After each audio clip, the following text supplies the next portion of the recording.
নমস্কাৰ আজি আমি এইটো ভিডিঅ'ত আমাৰ যি মক পেপাৰ আছিল তাৰে এটা কোৱেশ্চন সলভ কৰিম প্ৰেক্টিস টেষ্ট 3 পৰা লোৱা হৈছে এমএছ এক্সেলৰ কোৱেশ্চনটো আছে মূলতে এনেকুৱা যেনেকুৱা আপোনালোকে ইয়াত স্ক্ৰীনত দেখিবলৈ পাইছে তাত কিছুমান ডাটা দিয়া আছে আৰু আমাক কি কৈছে ফৰ্মুলা কিছুমান দিয়া আছে ইফ আৰু এন্ডৰ ফৰ্মুলা দেন কন্ডিশনাল ম্যাক্স দিয়া আছে এলাইনমেন্ট এন্ড প্ৰিন্টিংৰ কথা আহিছে এইবিলাক গুটেখিনি কৰিব লাগিব মই কোৱেশ্চনটো আৰু পঢ়ি নিদু যেতিয়া নেকি মই সলভ কৰিম গুটে কোৱেশ্চনটো তাতে পঢ়ি পিনে কেনেকৈ সলভ কৰে হেতু চাম কিন্তু প্ৰথমতে এটা কথা আপোনালোকক ক'ব বিচাৰো যে ইয়াত যেটো 3 নম্বৰ ফৰ্মুলাৰ ক্ষেত্ৰত কৈছিল যে in cell F1 type the heading sales bonus INR যেটো আমাৰ ইন্ডিয়ান ৰূপী সিম্বলটো 2010 ত হেতু লঞ্চ হৈছিল তাৰ আগৰ ভাৰ্চনত হয়তো আপোনালোকে নাপাব ওকে কাৰণ যেহেতু লঞ্চ হৈছিল 2010 ত 2007 বা 2003 যদি কোনোবা ইউজ কৰি আছে তেতিয়া হলে বাই ডিফল্ট হেতু নাপাব তাৰ কাৰণে কি কৰিব লাগে এক্সট্ৰা আমি ফন্ট ইনষ্টল কৰিব লাগে গতিকে এই টপিকটোলে ইমান এটা টেন্স হৈ নাথাকিব যে আমি বিচাৰি পোৱা নাই বুলি যদি আপোনালোকক কোৱেশ্চনটো দিছে তেতিয়ালে সিস্টেমত হেতু থাকিবই আৰু যদি সিস্টেমত নাথাকে তেতিয়ালে আপোনালোকে এইটো ইউজ কৰিব নালাগে কাৰণ সিস্টেমত নাথাকিলে ইউজ কেনেকৈ কৰিব কাৰণ এইটো আহিছে 2010 ৰ পৰা ওকে গতিকে এইটো লৈ আপোনালোকে ইমান মানে টেনচন লৈ নাথাকিব মই গুটে ডাটাখিনি একটা শীটত লৈ লৈছো ওকে মই ইয়াত আগৰ পৰা এইটো টাইপ কৰি থৈছো আপোনালোকে এইটো ম্যানুয়ালি টাইপ কৰিব লাগিব আৰু ওয়ান বাই ওয়ান আমি কোৱেশ্চন কেইটা সলভ কৰি গৈ থাকো প্ৰথম কোৱেশ্চনটো কি কৈছিল ফৰ্মুলাৰ ক্ষেত্ৰত in cell F1 type the heading sales bonus INR F1 ঘৰটোত আমি প্ৰথমতে হেডিং লিখিব লাগিব সেলস বোনাস ব্ৰেকেটৰ INR লিখিব লাগিব সেলস বোনাস ভিডিও কোৱালিটিটো আপোনালোকে অলপ ইনক্ৰিজ কৰি লব যেহেতু মই এফালে কোৱেশ্চনটো চাব লগা হৈছে আকৌ মই এক্সেলতো কাম কৰিব লগা হৈছে সেলস বোনাস INR মই লিখি ললো তাৰ পিছত কৈছে যে G1 ত হেডিং লিখিব লাগে স্ট্যাটাস G1 ত কি লিখিম স্ট্যাটাস এখানেতো আপোনালোকে গম পাইছে যে কোনটো ৰ কোনটো সেলৰ কি নাম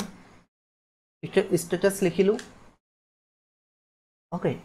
তাৰ পিছত আমাক বোনাস ক্যালকুলেশন কৰিব কৈছে বোনাস ক্যালকুলেশন মানে সেলস বোনাসত কিমান বোনাস পাব তাতে দুটা কন্ডিশন দিছে এটা কন্ডিশন হৈছে কি এটো চাব প্ৰথম যেটো কন্ডিশন মই এটো ক্লোজ কৰি PDF টো খুলি লম ওকে প্ৰথম কন্ডিশনটো কি কৈছে সব যে কোয়াৰ্টাৰলি সেলস যদি 1,75,000 তকৈ বেছি হয় লগতে আৰু পারফরম্যান্স স্কোর যদি 90 or 90 তকৈ বেছি হয় ওকে দুটা কন্ডিশন আছে কিন্তু এটা কৈছে কোয়াৰ্টাৰলি সেলস যদি greater than or equal to মানে 1,75,000 ৰ সমান হ'ব পাৰে বা তাতকে বেছি হলে আৰু লগতে পাৰফৰম্যান্স স্কোৰও চাব যে 90 or 90 তকৈ বেছি হলে তেতিয়াহে 5% পাব আদাৰৱাইজ 0 পাব পাৰ্সেন্টেজ গতিকে আমি ইয়াত কি ফৰ্মুলা ইউজ কৰিব লাগিব আমি ফৰ্মুলা ইউজ কৰিব লাগিব ইফ আৰু এন্ড ওকে ইফ আৰু এন্ডৰ মই এটো জুম কৰি লৈছো ইকুৱেল দিম ইফ দেন ব্ৰেকেট ওপেন আকৌ এন্ড লিখিম then again bracket open logical ওয়ানত কি যে quarterly sales to greater than or equal হলে আমি গ্ৰেটাৰ দেন সিম্বল দিম আৰু ইকুৱেল দিম গ্ৰেটাৰ দেন অৰ ইকুৱেল যদি হয় ওকে কিমানতকৈ 1,75,000 তকৈ আমি 1,75,000 লিখিলো কমা দিলো লগতে আৰু এটা লজিক্যাল আছে তাত লজিক আছে যে পাৰফৰম্যান্স স্কোৰ 90 or 90 এবভ হ'ব লাগিব গতিকে আমি এগেইন পারফরম্যান্স স্কোৰটো সিলেক্ট কৰিম greater than or equal to 90 হল ইমানখিনি হল আমি লিখিলো দেন ব্ৰেকেট ক্লোজ কৰিলো কমা দিলো দুটা কন্ডিশন লগাই দিলো যে কোয়াৰ্টাৰলি সেলস 1,75,000 ৰ ইকুৱেল অৰ গ্ৰেটাৰ দেন হলে আৰু পাৰফৰম্যান্স স্কোৰ 90 তকৈ বেছি হলে বা 90 হলে কি কৰিব কি হ'ব তাত 5% বোনাস দিব 5% বোনাস মানে কিহৰ ওপৰত দিব কোয়াৰ্টাৰলি সেলসৰ ওপৰত যিমান সেলস কৰিছে গতিকে কোয়াৰ্টাৰলি সেলস এগেইন মই সিলেক্ট কৰিম ইনটু 5% আগৰ এটা ভিডিওত কৈছিলো 5% যদি আপোনালোকে ডাইৰেক্ট টাইপ কৰে ধৰক মই এনেকৈ 5% কৰিছো হয়তো কিছুমান এমএছ এক্সেলত নাহিব পাৰে বিভিন্ন ৰিজনত ওকে মই ৰিজন কেইটা বেলেগে দিনা কোনোবা এটা ভিডিওত এক্সপ্লেইন কৰিম গতিকে আপোনালোকে 0.05 দিব পাৰে 0.05 দি পিনে ব্ৰেকেট ক্লোজ কৰি এন্টাৰ কৰিব পাৰে ওকে আদাৰৱাইজ আপোনালোকে ডুৱেল ইনভাৰ্টেড কমাত লিখিব 5% বুলি তাৰ পিছত ইনভাৰ্টেড কমা ক্লোজ কৰিব কমা দিব হেতু এটা লজিক হৈ গল যে 1,75,000 তকৈ বেছি হলে আৰু পাৰফৰমেন্স স্কোৰ 90 বা 90 তকৈ এভব হলে কিমান পাৰ্সেন্ট দিব কোয়াৰ্টাৰলি সেলসৰ 5% হল কমা দিলো যদি হেইটো ফুলফিল নকৰে যেটো লজিক আছে যদি শৰ্তটো কন্ডিশনটো যদি ফুলফিল নকৰে তেতিয়াহলে কিমান পাৰ্সেন্ট পাব 0 পাব গতিকে আমি ডাইৰেক্ট 0 লিখি দিছো ব্ৰ্যাকেট ক্লোজ কৰি এন্টাৰ প্ৰেস কৰিছো এইজনে ব্যক্তি 0 পাব কেলে 0 পাব কাৰণ আমি ইয়াত ম্যানুয়ালি চেক কৰিলো গম পাম যে 1,50,000 হে তেওঁৰ সেল কৰিছে কিন্তু 1,75,000 ৰ ওপৰত বা 1,75,000 হলেহে পাব তাৰ উপৰি পারফরমেন্স স্কোরও হ'ব লাগিব 90 বা 90 হ'ব গতিকে এটো 0 হ'ব আমি ড্ৰেগ কৰি দিও ড্ৰেগ কৰাৰ পিছত অকল ইয়াত দুজনে এলিজিবল হ'ব কাৰণ তেওঁ যিজন ব্যক্তি আছিল কোন আছিল প্ৰিয়া শৰ্মাই 1,80,000 সেলস দিছিল আৰু পাৰফৰমেন্স স্কোৰ 95 মানে 90 তকৈ বেছি আৰু 90 और 90 তকৈ বেছি ৰাইট ঠিক সেইদৰে আৰু এজন ব্যক্তি আছিল স্বাতি দাস 2,10,000 দিছে সেলস আৰু পাৰফৰমেন্স স্কোৰ 90 তকৈ বেছি গতিকে বোনাস পাব হৈ গল এইটো কোৱেশ্চন সলভ ইয়াৰ পিছত স্ট্যাটাস কলামত কি কৈছে কলাম জিত আমি লিখিব লাগিব যে তাতো শর্ত দিছে যে কোয়ার্টারলি সেলস যদি লেস দেন 1,50,000 হয় তেতিয়াহলে নিডস ইমপ্রুভমেন্ট বুলি লিখা আহিব লাগে আদারওয়াইজ কি হ'ব মিটস এক্সপেক্টেশন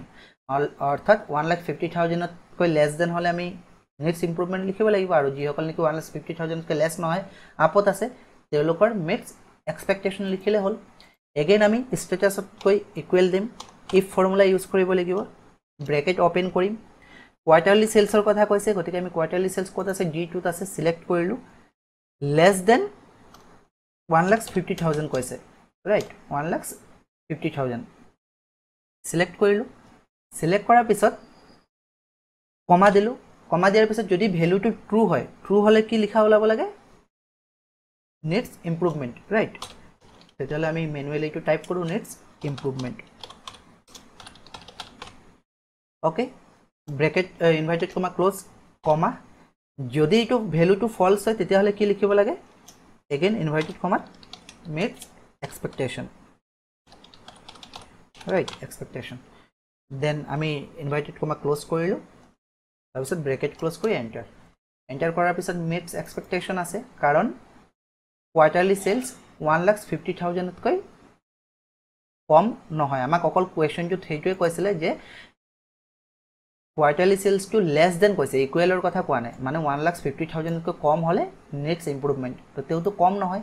এক্সাক্ট 1,50,000 আছে গতিকে মিটস এক্সপেক্টেশন লিখিলে হ'ব মানে ইফ ফর্মুলা লগাব লাগিব ড্ৰেগ কৰি দিলে পিছৰজন 1,80,000 আছে তেউৰো তেতিয়াহলে ইমপ্ৰুভমেন্টৰ প্ৰয়োজন নাই 1,20,000 জনৰ লাগিব নিডস ইমপ্ৰুভমেন্ট সেই কাৰণে ওলালে তাৰ পিছত 2 লাখৰ জনৰ তো প্ৰয়োজন নাই আৰু 1,65,000 জনৰো প্ৰয়োজন নাই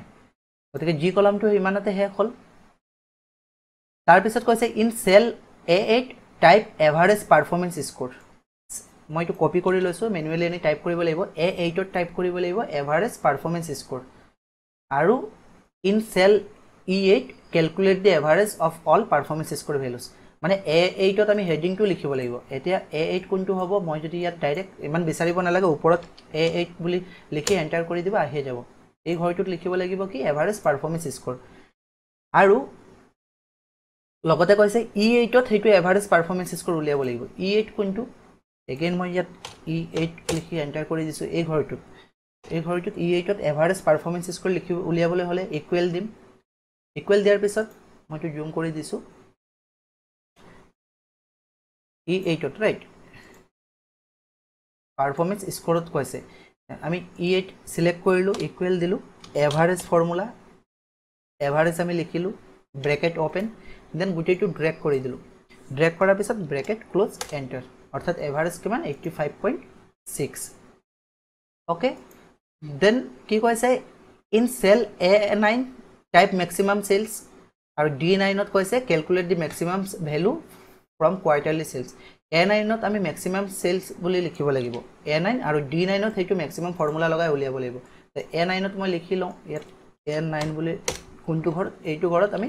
ম্যাক্সিমাম সেলস লিখিম আৰু D9 এন্টাৰ কৰিছো ইয়াত আমি উলিয়াব লাগিব ম্যাক্সিমাম ভ্যালু ফ্ৰম কোৱাৰ্টাৰলি সেলছৰ পৰা ম্যাক্সিমাম ভ্যালু কোনটো আমি তো এনে গম পাইছো 2,10,000 হয় হলো আমি ম্যাক্স ফৰ্মুলা লগাম equal to max bracket open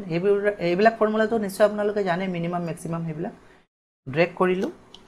enter press কৰিলো 2,10,000 ওলাই গল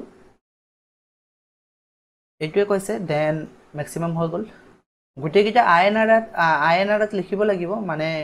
যিকিটা ৰুপিস সিম্বল আছে হেকিটা দিব লাগিব ৰুপিস সিম্বল দিবলৈ হলে আমি কাৰেন্সি তাত সিলেক্ট কৰিলে হ'ব মই দিয়া নাই কাৰণ হয়তো আপোনালোকৰ জি2 ভাৰ্সন ইউজ কৰিছে তাত নাথাকিব পাৰে ওকে হলো এবাৰ মই চাই লওঁ কোৱাৰ্টাৰলি সেলছটো আইএনআৰত লিখিব কৈছিল ৰাইট আৰু ইয়াত কোনবা এটা কোৱেশ্চনটো কৈছে প্ৰথম কোৱেশ্চনটোত সেলছ বোনাসো আইএনআৰত লিখিব কৈছে দেন আৰু কোনটো আছিল সেলছ বোনাস কোৱাৰ্টাৰলি সেলছও আইএনআৰত তেতিয়াহলে মই এবাৰ কৰিয়েলো হয়তো সেলছ বোনাসটো কোৱাৰ্টাৰলি সেলছ আৰু সেলছ বোনাস ক'ত যাম আমি জেনাৰেলত গৈ যেটো অপচন আছে ইয়াত জেনাৰেল বুলি থাকে তাত গৈ আমি কাৰেন্সি ক্লিক কৰি দিলে হ'ব ওকে কাৰেন্সি সিলেক্ট কৰি দিলে ওলাই যাব এইকিটা কৰি দিও যদি কৰিছো কাৰেন্সি ওকে নেক্সট কি কৈছে আমাক এখিনি হৈ গল ফৰমেটিং কৰিব কৈছে এতিয়া ফৰমেটিংৰ কথা যেটো অলৰেডি কৰিয়েলোৱে মই এপ্লাই কাৰেন্সি ফৰমেটিং 2 ডেসিমেল বাই ডিফল্ট হৈ গল হয়তো চাব 2 ডেসিমেল পয়েন্টৰ পিছত দুটা ডিজিট আছে এটো হৈ গল কি margin centre sales A10 and B10 A10 আৰু B10 মাৰ্জ কৰি সেন্টাৰ কৰিব কৈছে and type report date type কৰিব কৈছে A10 আৰু B10 আমি মাৰ্জ কৰিব কৈছে A10 কোনটো হ'ব A10 হ'ব এইটো আৰু B10 হ'ব এইটো আমি দুইটা মাৰ্জ কৰিম সিলেক্ট কৰি মাৰ্জ এন্ড সেন্টাৰ বুলি অপশন বাই ডিফল্ট থাকে তাত ক্লিক কৰিলে হ'ব মাৰ্জিন সেন্টাৰ আৰু তাত কি লিখিব কৈছে আমি ওপৰত গৈ পিনে ৰিপোৰ্ট ডেট বুলি লিখি দিলে হ'ব ওকে তাৰ পিছত in cell C10 enter the current date C10 ত কাৰেন্ট ডেট টু লিখিব কৈছে আজিৰ ডেটটো C10 আমি C10 কোনটো ঘৰ এইটো C10 ত কাৰেন্ট ডেট আমি ম্যানুয়ালি টাইপ কৰিলে হ'ব আদাৰৱাইজ আমি কি কৰিব পাৰো ইকুৱেল দি টুডে লিখি দিম today bracket open bracket close enter press কৰিম এটো 16/6/2025 ওলাই গৈছে যদি ফৰমেটিং চেঞ্জ কৰিব কৈছে তেতিয়ালে কৰিব পাৰে যেনেকৈ ইয়া জুন 1 2025 লিখিব কৈছে জুন 1 2025 আমি ৰাইট ক্লিক কৰি ফৰমেট সেলত যাম ডেটৰ সাম আমি আগতে জুন অৰ্থাৎ মান্থটো আগত আছে নে নাই যদি মান্থটো আগত নাই তেতিয়াহলে আমি কি কৰিব লাগিব কাস্টমত যাম কাস্টমত গৈ আমি চাও ইয়াত পাওনে নাই মান্থ তাৰ পিছত ডেট তাৰ পিছত ইয়াৰ ৰাইট যদি নাই আমি কোৱেশ্চনটো এবাৰ চাই লও কি কৈছিলে জুন 1, 2025 আমি ইয়াত কি কৰিম মান্থ লিখিম month comma date comma then year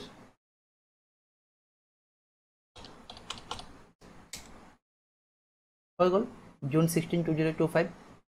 কেনেকৈ দিছো নিশ্চয় বুজি পাইছে মই কিয় চেঞ্জ কৰিছো কাস্টমত গৈ mm দিছো যাতে গুটে কিটা আহে দেন কমা ইয়াতো কমা নাছিলে মেবি কোৱেশ্চনত গতিকে এটা কমা আতৰাই দিছো স্পেস দি দিছো আৰু এগেইন কমা দি তাৰ পিছত yy দিছো এটো জুন 16 2025 আহিছে যেটো নেকি কোৱেশ্চনত দিয়া মতে কোৱেশ্চনত আৰু 1 ৰ পিছত কমাৰ পিছত এটা স্পেস আছে এটো एग्जांपल হিচাপে দিছে এজ ইট ইজ দিব লাগিব বুলি কথা নাই হলেও আমি এটা স্পেস দি দিও কমাৰ পিছত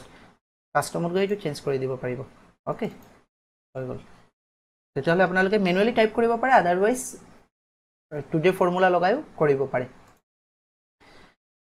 ওকে তাৰ পিছত কৈছে conditional methods and validation conditional ফৰমেটিংত কি কৈছে apply conditional formatting to the performance score column E2 E9 to highlight any score below 80 with a red fill color and red text conditional formatting E2 E9 ত কৈছে performance score যদি 80 তলত হয় red fill color দিব কৈছে যেটো performance score select কৰিলো conditional formatting ত গৈ highlight cells ত less than jump less than কিমান 80 হ'ব লাগিব ইয়াত আমি ম্যানুয়ালি 80 টাইপ কৰো আৰু যেটো বাই ডিফল্ট কি কয় light red fill with dark red text এটো হৈ থাকে ওকে কৰিলে হ'ব এটা 72 80 কে কম আছে এটো হাইলাইট হৈ গল Then কি কৈছে data validation, apply data validation to cell E10 and new cell. This cell should only allow a whole number between 1 to 100 for a hypothetical overall rating. E10 ত কৈছে আমাক এটা data validation add কৰিব লাগিব যত নেকি আমি whole number 1 to 100 হে enter কৰিব পাৰিম okay input message to enter rating 1 to 100 বুলি লিখিব লাগিব আৰু error alert to invalid rating enter a whole number between 1 and 100 এটো লিখিব লাগিব first of all E10 ত আমি যাব লাগিব E10 ত গৈ আমি data validation whole number লগাব লাগিব ওকে মই ম্যানুয়ালি আৰু এটো লিখি না থাকো মই কপি কৰি লম কিন্তু আপোনালোকে এটো লিখিব লাগিব E10 কোনটো এটো ঘৰত E10 গলো E10 ত গৈ পিনে আমাক কি কৰিব কৈছে যে whole number or data validation lagabo kaise 1 or para 100 okay input message likhibo kaise enter rating 1 to 100 input message ami E10 select kori lolu data jam data validation goi data validation option yat click korim any value hoy thakibo tat whole number select korim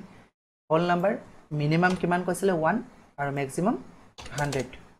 okay input message koise যে enter rating 1 to 100 লিখিবলে আৰু এটা condition কৈছিল কি যে যেটো error alert আছে তাত invalid rating enter a whole number between 1 to 100 লিখিবলে আমি error alert এটো লিখিলো stop by default হৈ থাকে লেফট সাইডত ওকে কৰিছো এতিয়া আমি চাও হৈছে নে নাই এতিয়া যেতিয়া আমি ইয়াত ক্লিক কৰিম E10 ত আপোনালোকে চাব মই জুম কৰি দিছো E10 ত যেতিয়া মই ক্লিক কৰিম ইয়াত এটা মেছেজ দেখাইছে enter rating 1 to 100 মই 1 ৰ পৰা 100 লৈকে লিখিলে ইয়াত লিখিব পাৰিম আদাৰৱাইজ আমি লিখিব নোৱাৰিম আমি চেক কৰিছো বলে আমি 10 লিখিছো 10 টো বহিছে বাট আমি যদি 110 লিখো এটা মেছেজ আহিব error alert আহিব যে invalid rating enter a whole number between 1 and 100 এইটো আমাক অকল ইয়াত data validation লগাব কৈছিলে ওকে বাকি overall rating হেবুৰ আকো লিখিব না লাগে this cell should only allow a whole number between 1 and 100 for a hypothetical overall rating okay বাকি এনে যদি সাইডত overall rating লিখিব বিচাৰে লিখিব পাৰে এটো ম্যাটাৰ নকৰে তাৰ পিছত এটো টেস্ট কৰিব কৈছে হৈ গল alignment and printing center align the entire header row A1 to G1 A1 ৰ পৰা G1 লৈ গোটেইটো center align কৰিব কৈছে আমি A1 ৰ পৰা G1 সিলেক্ট কৰিলো center align কৰি দিছো আৰু এটো ওপৰত আমি middle align কৰি দিম ঠিক আছে দেখিবলৈ ভাল লাগিব যদিও কোৱা নাই then right align all numerical and currency values in their respective D E আৰু F আমি right align কৰিব কৈছে D E F D E আৰু F already right align হৈ আছে হলো আমি right align কৰি দিছো next left align employee ID and sales person employee ID আৰু sales person to employee ID আৰু sales person to left align কৰিব কৈছে left align click কৰিলো then set the worksheet orientation to landscape landscape ত ৰাখিব কৈছে page layout ত গৈ orientation to আমি landscape কৰি দিও তাৰ পিছত set the print area to include the entire table and calculation A1 to G9 অকল A1 to G9 লকে হে আমাক print area দিব কৈছে গটিকে A1 to G9 আমি সিলেক্ট কৰি লব লাগিব সিলেক্ট কৰি ললো A1 পৰা G9 লকে ঠিক আছে A1 ৰ পৰা G9 লকে আমি সিলেক্ট কৰিলো সিলেক্ট সৰি A1 ৰ পৰা কিমান কৈছিলে মইতো G6 লকে কৰিলো ৰাইট A1 ৰ পৰা G9 লকে কৈছে ওকে A1 ৰ পৰা G9 ইমানটো হে কৈছে ৰিপোৰ্ট ডেটটো না লাগে এটো আমাক কি কৈছে প্ৰিন্ট এৰিয়াটো সেট কৰি লব কৈছে প্ৰিন্ট এৰিয়াটো আমি কোড সেট কৰিব পাৰো এটো আমি পেজ লেআউটত গৈ ইয়াতে অপচন পাবো প্ৰিন্ট এৰিয়াটো সেট প্ৰিন্ট এৰিয়া বুলি কৰি লব পাৰো ঠিক আছে